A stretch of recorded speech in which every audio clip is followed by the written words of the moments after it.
ভেঙে থাকে, তার জন্য হয়তো আমরা চেষ্টা করব একটা বিল্ডিং হয়ে গেছে, এখানে ধরেন অনেক মানুষ আছে, বাস করতেছে, একটা প্রতিষ্ঠান ভেঙে ফেলতে বললেই ভেঙে ফেলাটা সহজ না। কিন্তু কেউ যদি উনি যদি আইনের ব্যত্যয় ঘটে থাকে, সেটার জন্য আমরা পানিশমেন্ট দিতে পারে, জরিমানা হতে পারে। থেকে উনি যদি আইন ভেঙে থাকেন, সেটার জন্য হয়তো আমরা চেষ্টা করবো যেন ওটার জন্য ওনার কম্পনসেশন দিতে হয়, সেরকম হয়তো একটা চিন্তা ভাবনা করা যেতে পারে। তবে আগামীতে যেন কেউ এটা না করার সাহস পায়, সে সর্বত চেষ্টা করে থাকবে। আমি যদি বলতে পারি অ্যাটলিস্ট আমার দায়িত্ব গেলে আইনকে আমি সবার আগে প্রায়োরিটি দেবো।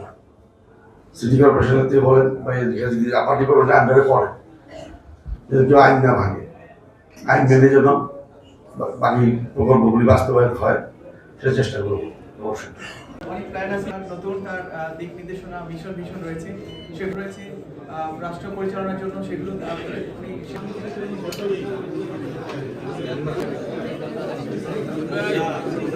করি যে এই প্রোগ্রামে আপনারা অংশ নেবেন।